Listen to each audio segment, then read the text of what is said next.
The ocean is no place to be abandoned alone. This is the true story of two friends whose island-hopping adventure becomes a fight for survival. Now one of them has to make the most difficult decision of his life. Await death with his friend or leave him behind and face the ocean alone. You don't leave your buddies. You don't leave your friends behind. The San Juan Islands in America's Pacific Northwest. It's a sea kayaking mecca. Saul and his track teammate from college, Larry Kaiser, are regular weekend warriors. But they've never kayaked together before. Yeah, competitive would probably be a defining and describing characteristic. We tended to compete in almost anything. Because Larry is late, they set out at night, something that even the most experienced kayaker wouldn't do, especially in winter. Larry and Saul are paddling off the coast of America's Washington state into the heart of the 176 islands that make up the San Juans. They're crossing a notoriously dangerous stretch of water, the Rosario Strait, on the way to their first destination, Strawberry Island. I'm just kind of trying to fake it. And that's the first time I'd set my ass in a kayak. I'd never been in one before. It started to dawn on me that Larry is faking the expertise on the kayaking. That's when I started to figure, okay, we've gone from a trip to an adventure. You know, looking back, I'm thinking, what the hell was I doing? What was I thinking? Eventually, Larry and Saul reach Strawberry Island, but they're late.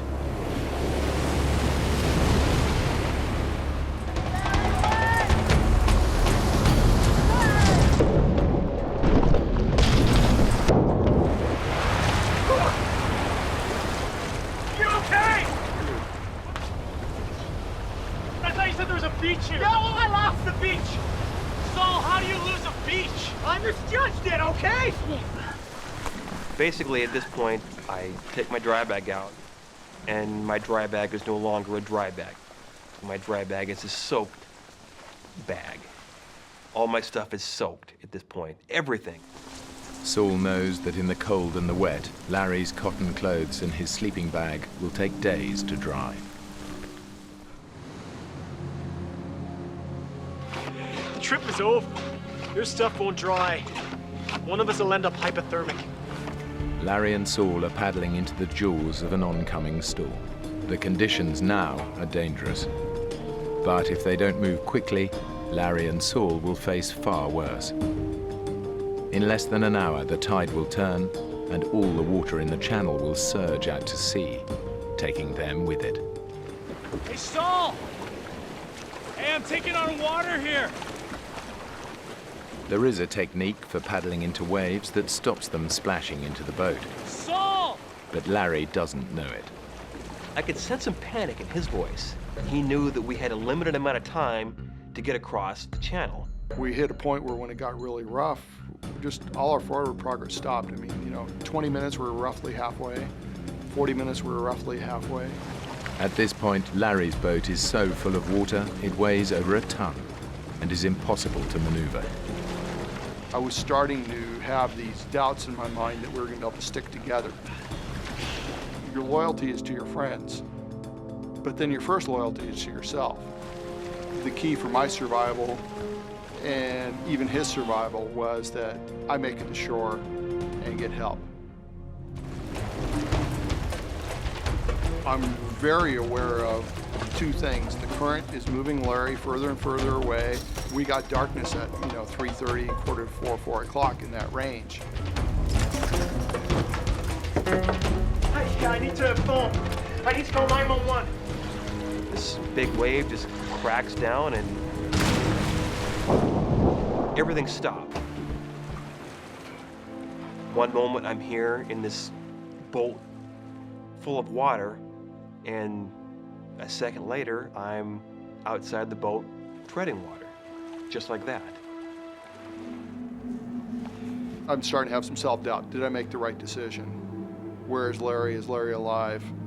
Did I just consign my friend to death? His kayak contains vital supplies, fresh water, flares, and a flashlight. But Larry can see the shore, and it doesn't look far. What he doesn't realize is that if he swims, he'll be fighting against a current moving twice the speed that the fastest human can swim. I'm gonna swim. Several miles away, a rescue team is scanning the shoreline in the hope that Larry might have made it to one of the islands.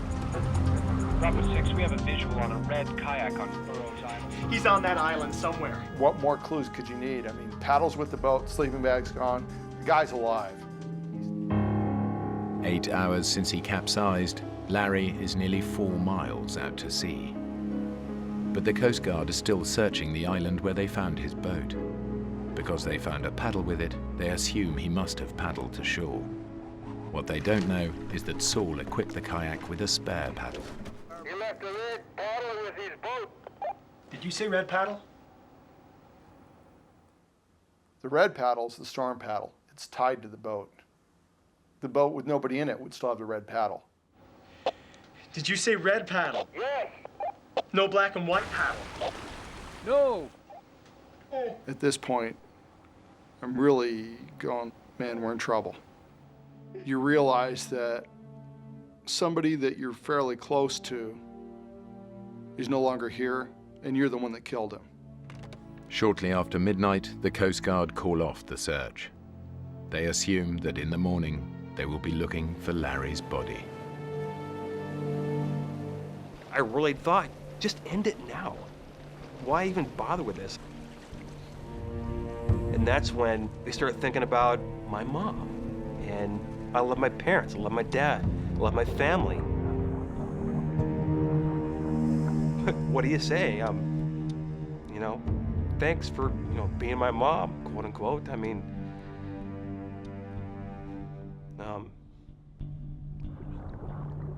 I was ready to die. It's not an issue. I didn't want them to feel that suffering and pain, though. That's where I made that decision to try to, so I say, my own sorry butt. The tide is sweeping Larry towards the Pacific. But by sheer luck, a side current carries him within striking distance of the last available piece of dry land.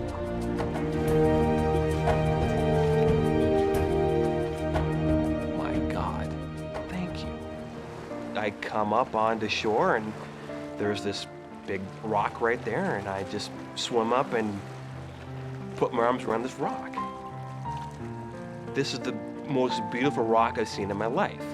That's all I could think of. No one else, nothing else, just lie there and enjoy this rock. Larry assumes he's on the mainland. I'm on an island right now, and it's another mile across to get to land again. I'm thinking, I'm an athlete, I can do this, I can swim that. I'm gonna swim. I'm swimming across the water. I'm literally right in the middle. I stopped swimming, I turned around in the water, and there behind me, where I was standing for the previous hour, was this giant helicopter 50 feet up above the shore, right where I was standing. You've got to be kidding me. You have to be kidding me. This can't be happening.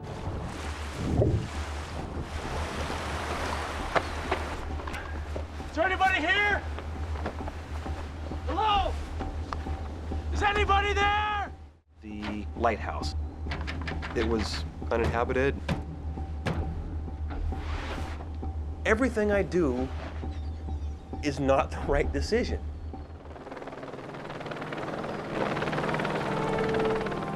At 11:35 a.m., a rescue helicopter spots Larry and rushes him to the Ana Cortez Hospital ER.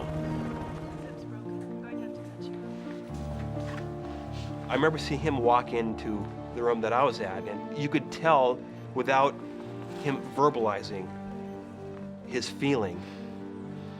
Yo, Larry. You okay? Lift. Yes, sir. I felt good having Saul there, but you don't leave your buddy. It's not correct. It's just not right to leave someone like that. You must You left me.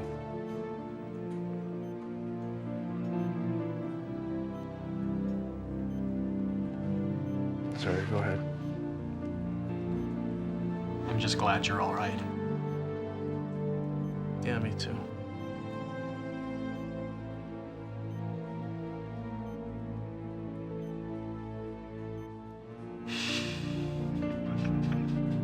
With who I am, I wanted him not to feel guilty. I wanted him to hopefully be relieved in the fact that I'm okay. Do I hold a grudge against him for doing that? No, I don't. It's just one of those things, you know, it's like, yeah. The main thing I remember is being so happy to see him. It was like better than any Christmas present is your buddy's still alive. 10 years after their misadventure, Saul and Larry remain friends and have even kayaked together in the San Juan Islands. But they never discuss what happened, nor can they agree if Saul's decision to leave his friend behind was the right thing to do.